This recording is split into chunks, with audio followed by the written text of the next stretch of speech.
Well, welcome everyone to the 2025-26 new coordinator training from the California Department of Education. My name is Paul Valencia, and I will be your producer for today's webinar. And today we're going to focus on the topic of accessibility. Before I hand it over to our presenters, I want to go over a few housekeeping items. First, all participants are muted. Therefore, in order to submit your questions during the presentation, you may use the Q&A feature in Zoom. Please do not confuse this with the chat feature. For this webinar series, we will only be using the Q&A feature for questions. Second, a link for today's resource guide was sent to you via email. If you haven't received it or you need to access it again, I'm going to go ahead and place the link in the chat box, and I'll drop it right now. All righty, and just keep in mind that you'll have to click on the link and it'll take you to a folder where you can download the guide or make a copy into your own Google Drive. Just be aware that there's no edit access from the link we shared, so therefore you have to make a copy.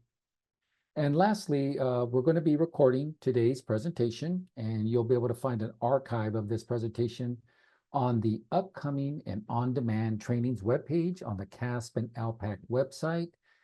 And also the PowerPoint, I did submit that as well with the resource guide. So we have a PowerPoint for attendees. Alrighty, with that, I'd like to introduce today's expert panelists. We have with us Erin Gordon from San Diego County Office of Education and Jadine Jones from Sacramento County Office of Education. Well, thank you, Paul. As Paul introduced us, I'm Erin Gordon from San Diego, and I'm really excited because this is one of my favorite topics. So what is our agenda for the next hour? Well, we're going to cover the why of accessibility, and specifically why accessibility is so important in our assessments. Then we're going to jump into the 1, 2, 3, 4s of accessibility. And we're also going to cover the individual student assessment accessibility profile. I like to call it ISAPP. ISAPP, definitely easier to say because it's a mouthful of a title. So our ISAPP profile, or our ISAPP process. Then we're going to assign some homework before we answer some questions. All right. So we do want to start by sharing an update on our 2025-26 new coordinator trainings. So about a year ago, we moved away from a full day session in favor of more flexible and accessible format. So we have 11 webinars that are spread across the year. And each webinar is recorded and made available asynchronously. So that allows you to access the content at your convenience, or if you miss one of our webinars, you can always go back and watch it. This new structure is designed to provide targeted support throughout the year, and it really helps to get the information you need when you need it. So it chunks the information. I actually think the format is much more user-friendly. Now we have on-demand pre-work included in the new coordinator training, and that's intended for those who need additional background information. They're designed to complement and enhance the 11 webinars. Now, the pre-work includes 2 asynchronous videos covering the agencies, resources like the websites, manuals, flyers, and other helpful documents to support you in your work. And there is additional pre-work from past training videos, such as the Assessment 101 videos that provides the who, the what, the when, the why, how for each of the assessments. And then my favorite, the Introduction to SIRS trainings. So all of these links are in your resource guide. Now, the list, full list of monthly webinars that I've mentioned, it's in your resource guide as well. But let's talk about what's coming up in the next few months. So first, well, we have today, we are focusing on accessibility. In October, we're holding a webinar on practice tests, training tests, and interim assessments.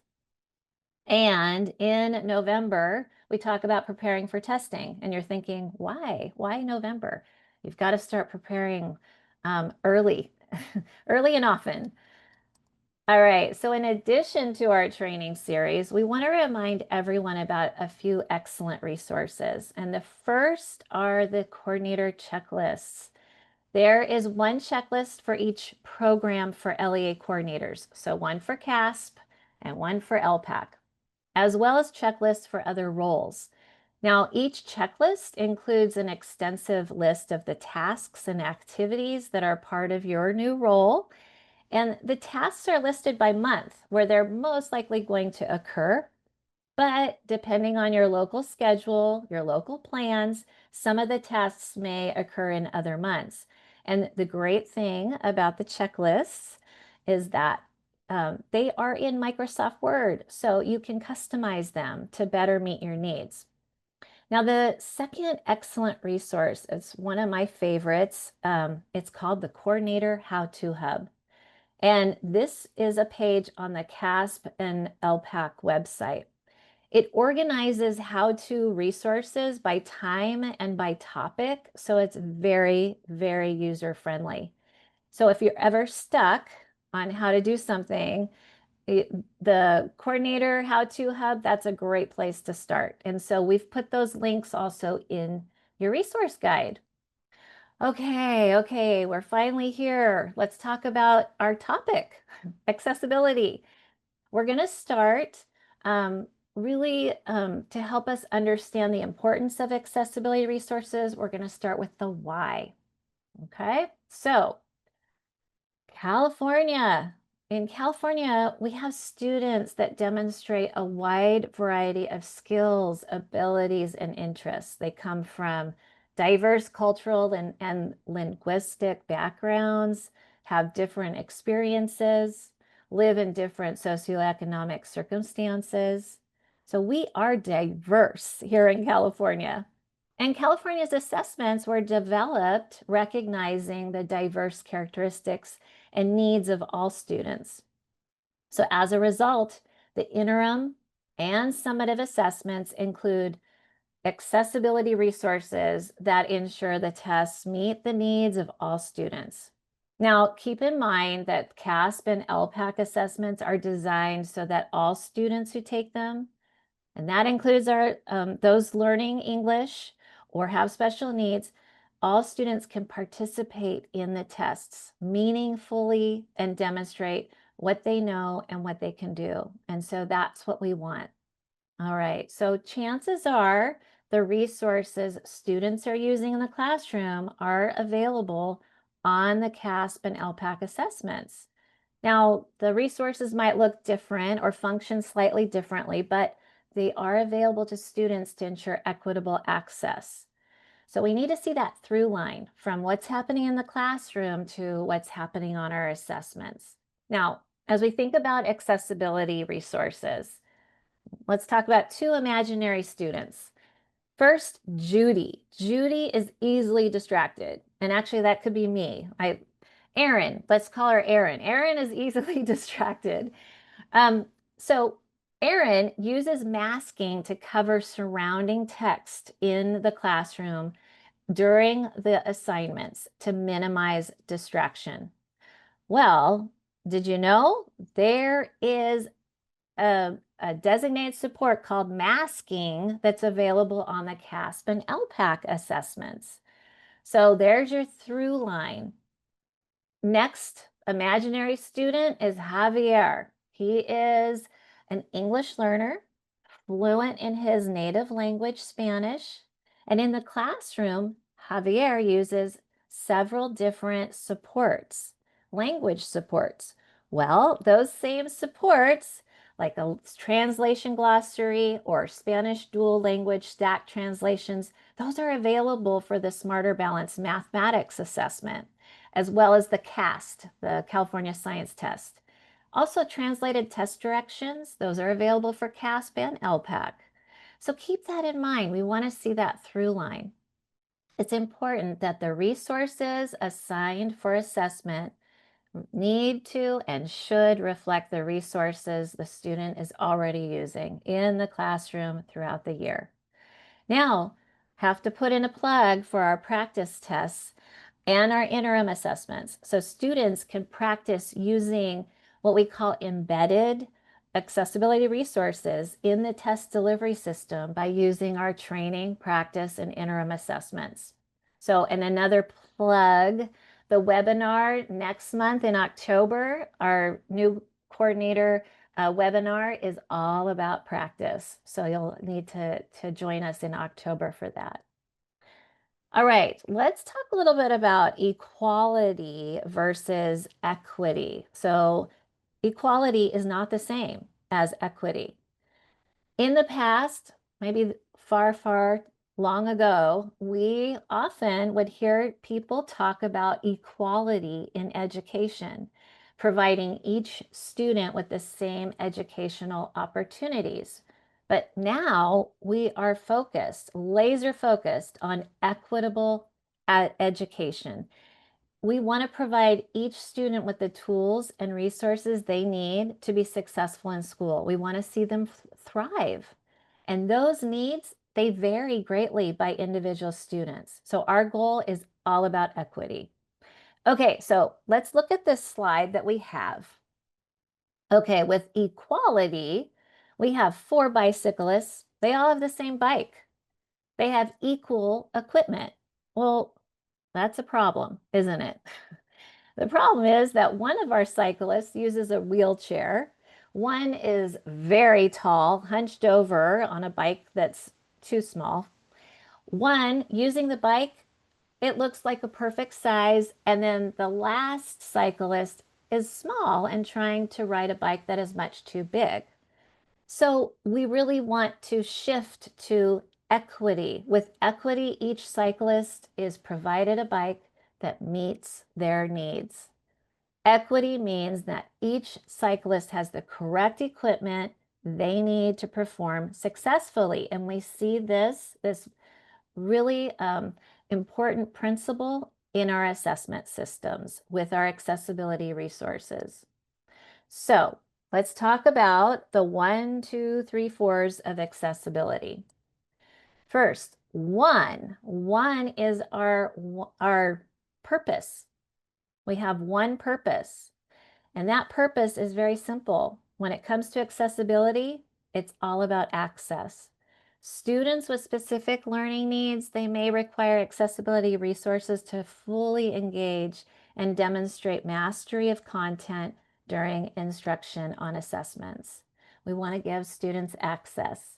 To better serve them, there's a wide range of resources available for CAASPP and ELPAC to ensure that the administration of the test meets the needs of all students, and that includes those with disabilities. So one purpose. All right, 2. So when it comes to the delivery of accessibility resources, there are 2 options. We have embedded and non-embedded. Okay, so embedded resources are digitally delivered as part of the technology platform.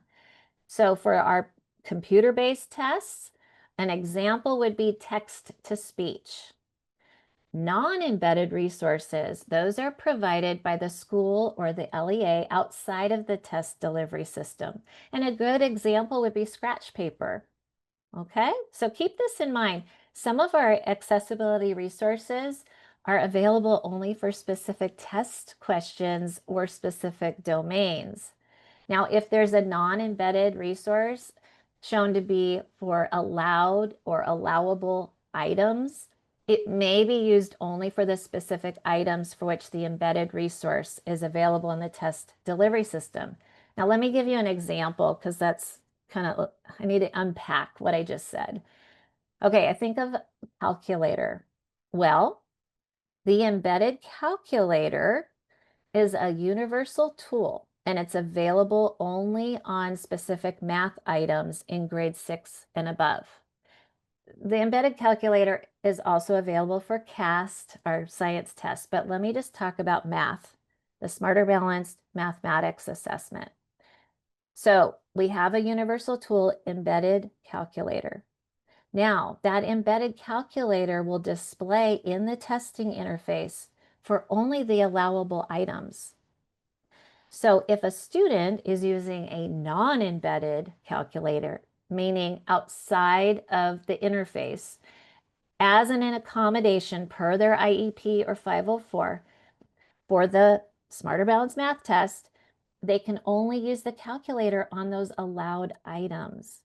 So there's a lot of little details, and so it's really important to know, to understand those details. So allowable items for that particular example. All right, let's move on to 3. There are 3 categories. So resources included in the CAASPP and the ELPAC test, they really fall into 3 basic categories based on UDL, Universal Design for Learning. Many of you understand and know all about UDL. For those that this is a new concept, it's a framework, and there are 3 categories from UDL. There's engagement, representation, and then we have action and expression. So the accessibility resources that support students, they fall into those 3 categories. So we have resources that support students to remain engaged in the assessment. And an example would be breaks, or a separate setting, or a noise buffer. Okay, so then for representation, there are resources that support students by varying the way the assessment is presented. And an example might be that parts or all of the assessment could be translated for an English learner. Or there might be parts of the assessment read aloud to a struggling reader through text to speech. And then finally, there are resources that support students by allowing them to respond through various actions and expressions. So an example would be an adaptive keyboard or the use of a scribe. Okay? All right, so that was 3, and now on to 4. There are 4 types of resources: universal tools, designated supports, accommodations, and unlisted resources. So universal tools, these are available to all students based on individual choice and preference. You don't have to do anything to turn on universal tools, the embedded. They come built into the test. So we have an example of Zoom, or there's a notepad, highlighter, strike through. They're going to be there. And whether a student chooses to use it or not, it's up to them, but you don't have to do anything in TOMS to turn that on. Now, you will have to provide the non-embedded universal tools to students. An example would be scratch paper or English dictionary. Okay, so that would have to be provided. Now, the second of our 4 types is designated supports. These are available to any student for whom a need has been identified by an adult who is familiar with the student's instructional needs. You don't need an IEP or 504 plan to get a designated support, just an identified need. So English learner, struggling reader. And this is really important information because I think that this doesn't get passed along. So I encourage you, pass this information along to your site coordinators, to your teachers in your LEA, because this is a really important message that sometimes it doesn't get passed along, and it's very important. We want to make sure that folks know that designated supports do not require an IEP or a 504. Okay. Now on to accommodations. Now, accommodations do require the student to have an active IEP or Section 504 plan, and the accommodation must be written into the IEP or Section 504 plan. So an accommodation examples would be American Sign Language or Braille or word completion. Okay, so I'm going to pause for a moment before I move to the 4th type, because the first 3 that I just mentioned, universal tools, designated supports, and accommodations, Students who use these during the test, they will receive a valid score. Okay, so I'm going to say that again. The universal tools, designated supports, and accommodations, they do not affect the student's test score in any way. There's no penalty to the LEA or the school for providing these. The student isn't penalized. These resources do not change the construct of what's being measured. And I am asked all the time about this. And so I just want to shout from the rooftop that there is no penalty for using a universal tool, designated support, or accommodation. So please, please, please pass that information along. All right, I'm going to talk now about the fourth type, which is unlisted resources. Now, for an unlisted resource, the student does need an active IEP or 504 plan to be able to request an unlisted resource. There is a process involved in requesting an unlisted resource. So these are resources that are not identified as an allowed universal tool, designated support, or accommodation on the matrix. I'm going to talk a little bit about the matrix on the next slide. The full name is California Assessment Accessibility Resources Matrix, but I just call it the matrix. So again, we're going to talk about the matrix on the next slide. But an unlisted resource, that is a very rare situation. So before you submit a request for unlisted resource, we ask that you first check the matrix, because 9 times out of 10, it's on there. It might be worded differently than it is in the IEP, but it's most likely on that matrix. Now, once you've confirmed and that resource is unlisted, it's not on the matrix, then you would submit a request to the CDE through TOMS. You need to do that at least 10 days before the student's first day of testing. Then the CDE is going to review the request, and the approval, they'll grant you an approval if the unlisted resource does not compromise test security. Now, some approved unlisted resources may change the construct of what's being assessed, and if this should occur, the student's score will be removed from the aggregations, not be counted as participating for accountability, and be invalidated for CAASPP.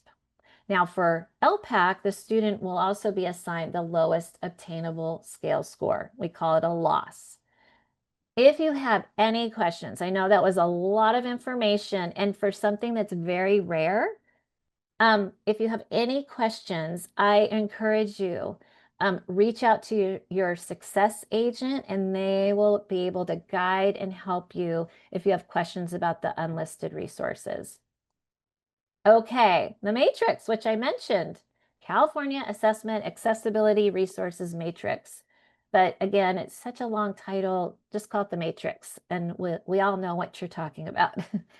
It contains the universal tools, designated supports, and accommodations for CAASPP and ELPAC. It is your one-stop shop for information about accessibility resources. And there's also one-page documents that list the available resources for each assessment. We call those the accessibility resource graphics, and those are very helpful as well as a companion. It's more of a summarized version of the matrix. And then finally, there are quick demonstration videos for each of the embedded accessibility resources, and they show how to access the resources within the testing interface. And that's really helpful because sometimes it's not intuitive. You've got to click on the 3-line, the context menu, and there's a drop down in order to access that resource, the embedded resource. Those videos are also in Spanish, so great, a great resource. We've put the links to all of those resources in your resource guide. And with that, my colleague, Jadine, she's going to take us on the next little section and share about an equitable process. So I'm going to stop share and let Jadine take it from here. All right. So carrying on, thank you. Erin covered a lot of important information. And this next part, goes into deep details about more of the process of the ISAP. So carrying on forward here. So the ISAP is the process, as Erin mentioned, it's the individual student assessment accountability profile. As she mentioned, we're just going to call it the ISAP. And there are like 7 steps involved in putting the ISAP into place.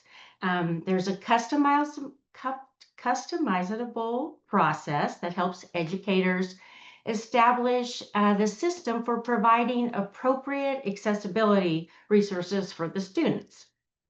So of these 7 steps, the first one, establishing roles and responsibility, the who does what, providing information and training, the identification, the selection, who's going to enter it into the TOM system, the pre-administration check, and the testing session check. So step 1 of this process is establishing roles and responsibility. So as I mentioned, who does what? So as the coordinator, you should identify who your staff members are going to be that are going to help with this process. So it's usually a team that represent the school sites, and they help develop and maintain the use of the accessibility resources. So just a reminder that this work may be embedded into a team that's already in your LEA. So it might not be something that needs to be established. It might already be in place in your district or LEA. So the team should address how the information will be communicated to the different audiences in your LEAs. So this includes your parents, your teachers, your administrators, all of and the students as well. They are a vital part of understanding this. So communication is crucial to the effective implementation, both the face-to-face verbal communication and your written communication. So you need to plan on how this communication is going to be shared. And it also includes monitoring that the appropriate use of equitable implementation all across the LEA. So let's take a moment and think about your special education staff and your IEP teams that are at your LEA. How are they going to get this information? So special ed staff and testing coordinators are constantly engaging in discussion to ensure that students with an IEP or 504 or a 504 plan are provided with the correct accommodations as outlined in their plan. CAASPP and ELPAC coordinators should regularly be in communication with your special ed department and be aware of how to get that information from your special education data systems. And then you also need to make sure that there's no breakdowns in communication so that everyone receives their accommodation. It's really important keeping track of IEP dates and when those get updated, especially when we get into testing time, making sure that that happens in a timely manner. And okay, so step 2 is providing information and training, which means ensuring that accurate information and training is provided to all your different educational groups in your LEA. So ideally, this step would occur early in the year. So folks having IEPs this month already have this information. But if it hasn't happened, it's not too late. All right. So it's just making sure that you're getting them the information, and that if there are resources, accessibility resources that students are using in the classroom, that is also getting allowed for the assessments. There are some items that we need to consider also in step 2. So who in the LEA needs this information, and then who's going to do the training? Is that you, the LEA coordinator, or your special ed director? Who's doing that training? And then when will the training happen? What's the structure? What's the format? Do you have times where everybody comes together, or is it an online Zoom training? Who will provide the information to staff about what resources are available to students? Who will talk and engage with families and share the information with them? What about students? Who's sharing the information with the students? Maybe that happens as a part of an SST. Also, remember and include what information needs to be included in the training sessions, and then what reference materials can be used. As Erin mentioned, the How-To Hub is a great resource. CDE and ETS have a variety of resource materials that can be used for your local training. And so you're going to want to check your resource guide for these links. And then by addressing these questions, this ensures that your LEA is providing consistent, equitable, and appropriate resources for your students during testing. So step 3. So in this one, educators identify students that would benefit from supports. Remember, we want the resources on the assessment to match instruction, so to mirror what's going on in the classroom. So students are receiving the supports in the classroom. That's the best place to start. We need to make sure that educators are identifying students and that the students are familiar with their educational needs. And then we want this process to be equitable. So training is extremely important, and identification is important. So once an individual student's needs are identified, then it's time to match the student with the appropriate resource. So you're going to check out some of the videos that are linked for you about matching accessibility resources. And those links are in your guide, and you can watch those videos and see what they really are. Because sometimes the name might say one thing, but when you're watching your video, you're like, oh, that's what I need right there. And I didn't realize that's what that was called. So as we move into step 4, which is the selection, the students need to be involved. The CDE's optional web-based tool, the CAASPP tool, can be used by educators to help understand the available accessibility resources and align it with the student needs. So this helps educators select the appropriate resource for the student. Helps users enter the student data into the tool, into the specific assessments. And then the CAASPP tool will also create a list of accessibility resources which match up to the student needs.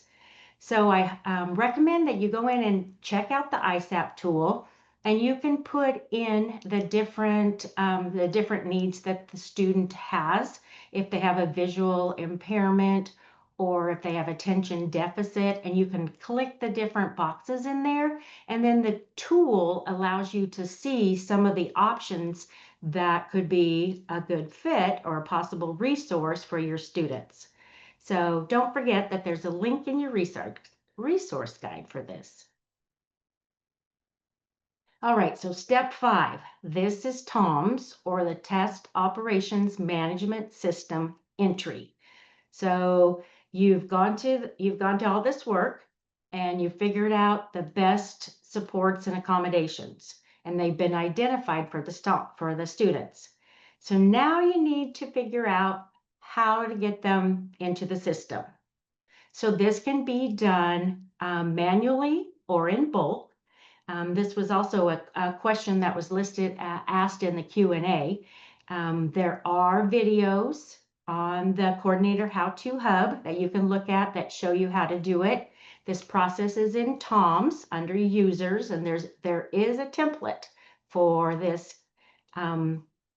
And then also there is a bulk upload that can be done from a variety of places, including but not limited to the downloadable template that I mentioned in TOMS, the CAASPP tool, and then there are some student information or special education data systems that have an option where you can do this, and this is the integration option. You're going to want to check with your student information vendor to see if that is available for your school or LEA and the process that's available there, that the systems talk to each other. It's just an option. You have options, which ways you want to do this. So keep in mind that the accessibility resources that are selected, they are separate for the different testing systems, ELPAC and CAASPP, right? So you will need to upload those into TOMS separately. They do not talk between the two systems. And then entering the selected accessibility resources into TOMS is the responsibility of your CAASPP or ELPAC coordinator and at the site or LEA level. So this is a part of that communication, finding out who's going to do this, right? How is it going to happen? And it looks different across the LEAs. And then if your district or LEA are using the interim assessments, you can enter those supports and accessibilities now, and they'll be available for your students on the interims, and you can see how your students interact.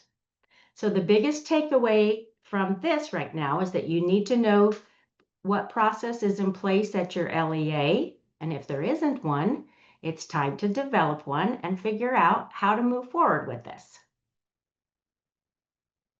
All right, we're nearing the end. Step 6 and 7, the pre-administration and testing session check. So in steps 6 and 7 in the ISAP process happens close to the time when the summative assessments take place. So it's important to note that in these steps, they're only required for designated supports and accommodations, not for universal tools. So in step 6, it's the pre-administration check, meaning that all resources are checked in TOMS before testing starts. So you can pull this up by pulling the student test setting report in TOMS. It's under the blue banner of reports, and you can download that report and have your teachers or administrators review that and look and see and verify. Step 7 is also the test session check, where the test administrator checks that the supports in the test administrator interface before approving the student to begin testing. So once you have started a test session and you have a student there, you can look and review what items have been assigned to that student. So that means you're going to want to make sure that these are accurate and correct before you approve your student for testing. So going backwards a little bit further, if they are not correctly assigned, you're going to want to make sure you get them updated in TOMS, because there can be a delay in the system to get those systems all together to sync up for the student to have those. So it's important to do this quick check in advance. So CAASPP and ELPAC student needs matching tool document. So want to make sure that that I introduced 2 important resources, and it's the student needs matching tool documents. So these tools are designed to help educators and IEP teams make informed decisions about accessibility supports. So the CAASPP student needs matching tool focuses on designated supports and accommodations available for students taking CAASPP assessments. It's a valuable guide for aligning classroom supports with testing needs. And then the ELPAC student needs matching tool serves the same purpose, but it's tailored specifically to ELPAC and helps teams identify which supports and accommodations are appropriate for the English Language Proficiency Assessment, or the ELPAC. These are linked in your guide, so you're going to want to check those out. And then keep in mind that these tools listed are only for your designated supports and accommodations. They don't include the universal tools, which many students may need and can be addressed through the broader California Accessibility Resources Matrix, which outlines all of the available supports. And there was a question that came in about the California Matrix and when it would be updated. And I just wanted to let you know that ETS had told me that by early November, the matrix will be updated and posted, and that will be shared out in an email. All right, so going forward. So one last thing to do before we get to all your questions, and that is to give you a little bit of homework. So we're not wanting to give you busy work, but wanting to give you something that will help you as you prepare for testing. So first of all, we want you to figure out the process for assigning accessibility supports in your LEA. Or if there isn't a process already, this is where you're going to figure out how to get one done. You're going to get a team of people together and you're going to create your process as to how to get these supports assigned to your students. And then next, we want you to share resources with your site administrators. There are links and descriptions of resources in your resource guide. There are little videos, little vignettes. Go through and look at those and see which ones are appropriate for your LEA and share these with your administrators. And then lastly, start thinking about the training needs of those in your LEA around accessibility. Erin just shared with us that she has been training like all month long in her LEA. And as she mentioned earlier, this is her passion. And she has been helping her staff get their greater understanding to be able to assign the appropriate accessibilities and to get her students, teachers, and staff trained. So there are links in the resource guide to help get you started. And now we're to that part about answering your questions. I know we've been trying to answer some questions in the Q&A as we've been going along here.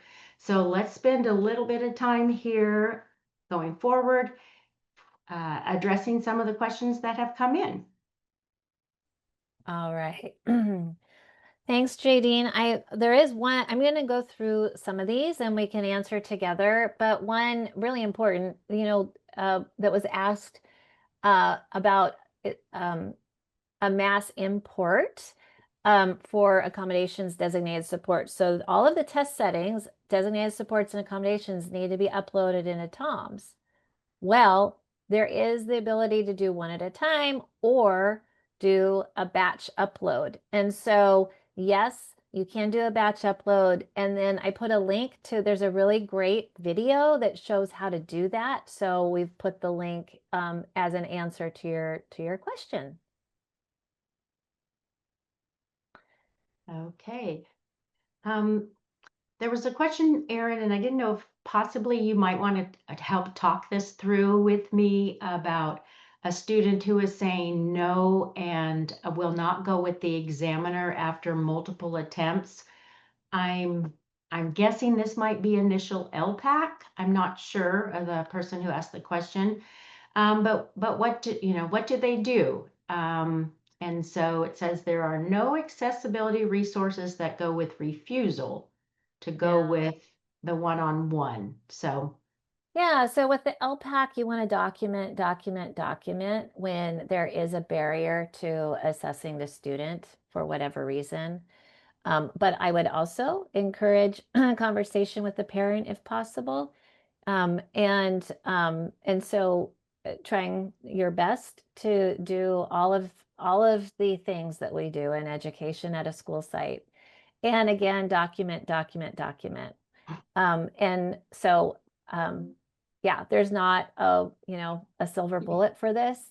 But I do know that we have that 30-day requirement to test our initial ELPAC. So if you do not meet that 30-day, it's important to document your attempts in assessing the child.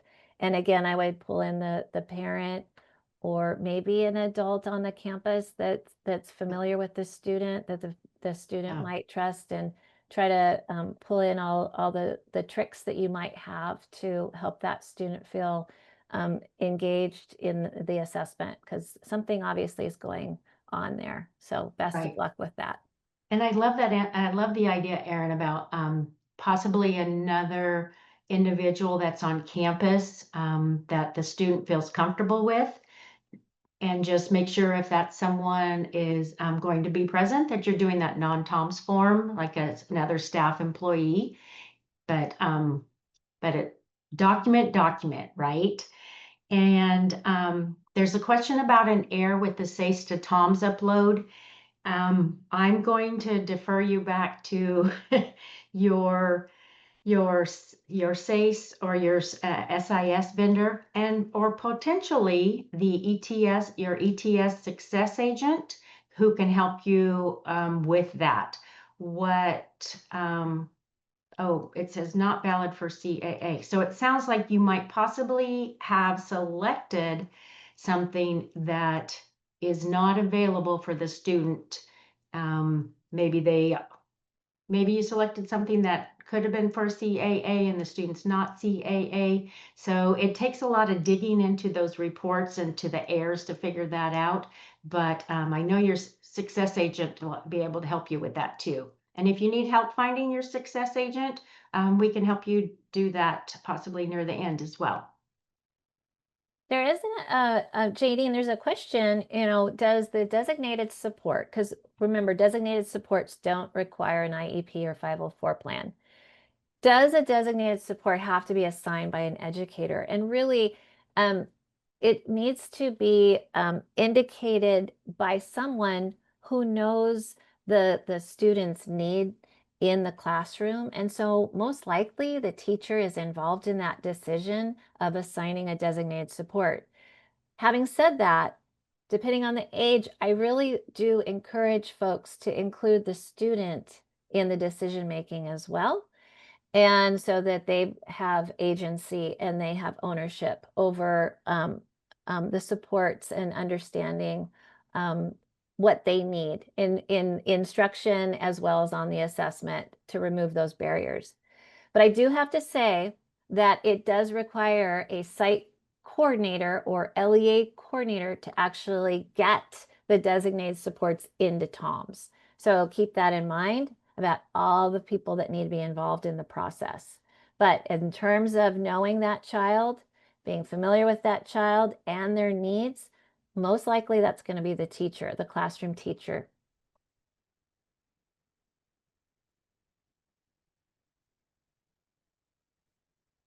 And we already met, there was a question about the matrix, and we have heard, I know JD has said that a couple times. We're hoping the matrix and those accessibility graphics that we mentioned, those will be available this fall, usually November. If you look at the matrix, the current one, the one from last year, it was posted in November. So that's usually the when we receive those. And there was oh, go ahead, JD, do you want to take a question? Okay, I was going to say there's do we get SACE updates to Tom's toasted? Do we get a record posted, or do we just trust that it happens? There in SACE there is a report that you get, and if there are errors, that's where you'll find them. I highly recommend that you go in and spot check some of your students and find out if the update is happening. So I do that on the back end just to double check. Erin, how about you? Yeah, and in TOMS, there's a test settings report. So download that and see and compare that with what you have in SACE, definitely. Yeah, so you can tell. I do want to address, there was a question about the calculator. Okay, so I know I explained the calculator, non-embedded, embedded, and this comes up a lot. If you look in the accessibility guide lines and you look up intended use, it really specifies that a non-embedded calculator, which is an accommodation, is intended for those students that cannot access the embedded calculator. Remember, embedded calculator is a universal tool. It's turned on for all of the students for those calculator allowed items. But a student with an IEP or 504 that has a non-embedded calculator, it's really, that's where training your folks who write the IEPs and the 504s, really understanding and digging into that accessibility guidelines beyond the matrix, really understanding, and it's also in the matrix, what the intended use for that particular accessibility resource is. Because we don't want to, we call it an all-you-can-eat buffet where we're giving students everything even though they don't need it. That's not the intent. We want to make sure that we match the need with the available support, and so that it's going to benefit that student. So really, non-embedded calculator is meant for students that have a visual impairment or who cannot access the embedded calculator. So that was one of the questions, and it comes up a lot.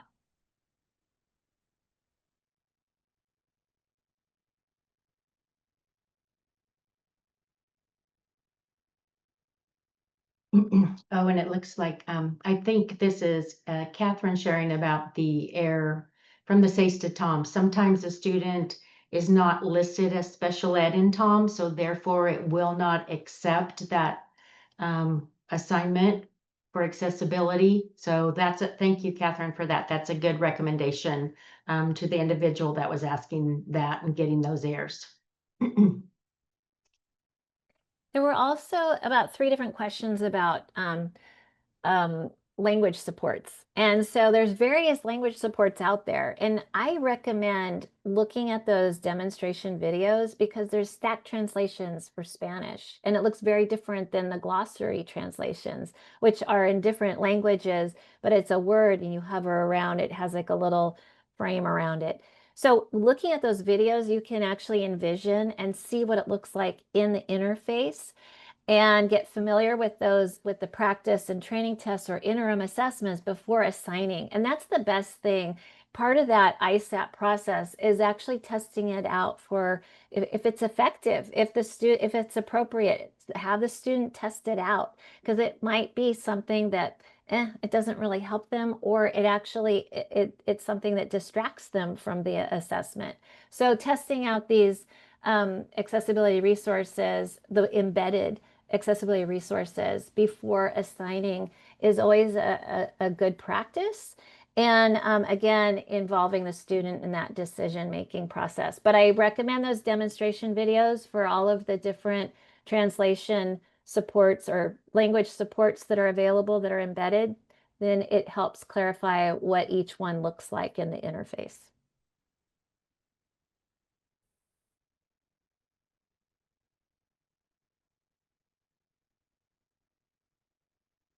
Okay. Look through here. It looks like you have addressed a lot of these, Erin. Thank you. Oh, I have one. I'll answer it live. Amy Wood, you had a great question. So, and this is another great question. So the question is, hey, can we just say all of our students have read aloud designated support? Well, first of all, read aloud will need a separate setting and it's one-on-one. So read aloud, you're actually reading it aloud. And it would be the designated support is items only, not the reading passage. But just to let you know, one thing to keep in mind, it's important that in the matrix, one of the things, I think it's page 4, if you look at the matrix, it really is it specifically calls out that these decisions regarding the designated supports and accommodations really should be student by student, an individual decision based on need of the student and not just a mass, everybody gets everything. It really needs to be intentional. And that's the intent behind all of these, is that we're matching those needs with the individual child. So take a look. I want to say it's page 4 of the matrix, and it gives a really good explanation. I highlight it in mine, because that question comes up, why can't we just give everybody text to speech? Or why can't we just turn this on for all students? Because not all students, it would be a universal tool if it were for all students. So remember the definitions of what a designated support is and what an accommodation is. So, and with that, I think we are ready to turn it back over to Paul to take us home. Wonderful. Excuse me. Thank you, Erin. Thank you, Jadine. And thank you, everyone, for submitting great questions. And if your question wasn't answered, please reach out to your success agent. I will drop the link in here again. That way you can access. They're a really great resource and phenomenal people. So they're there to help. Alrighty. Let me see here. Okay, so we're going to wrap it up here, and we want to promote or recommend a couple of training opportunities. First, we have the new coordinator trainings, and we have one on October 16th, and the topic is going to be practice tests, training tests, and interim assessments. And then in November, November 20th, the topic is going to be preparing for testing. And then December 11th, it's a continuation, and it's preparing for testing part 2. Also, we have the coffee sessions, and these are virtual meetings, and they're hosted by our friends at CDE and ETS, and they offer opportunities for LEA staff to ask questions and get answers. It's a really great opportunity for coordinators to get some really good information. And these are held mostly throughout the year. And the next one, I believe, is scheduled October 14th. And lastly, want to call out the California Assessment Conference, also known as the CAC. And this will be will take place November 12th through the 14th at Riverside, at the Riverside Convention Center. So you want to make sure you get signed up for that. Registration is open, and it's designed specifically for classroom educators, site administrators, assessment coordinators, and others. So definitely you want to check that out. And the links are in your resource guide. All righty. Okay, and if you haven't already, we would like for you to sign up for the Assessment Spotlight emails, and you'll find subscription instructions in your resource guide. For additional updates, follow the CDE on X at CDE Assessments, and you can also connect with CDE on Instagram. And I believe that brings us to the end of today's training, and we hope that the information we shared today was helpful and timely. As always, we want to remind you that you're not alone in this work, and you can reach out through the networks of coordinators in similar roles throughout the state, your LEA success agent, and you always have staff at CDE ready and available to answer your questions. Also, we have a post-training evaluation. If you could give us a couple of minutes, this feedback helps us improve, and we really appreciate it. And with that, on behalf of CDE and my colleagues, Jadine Jones and Erin Gordon, thank you for joining us this afternoon, and we hope to see you at the next webinar. Take good care, everyone.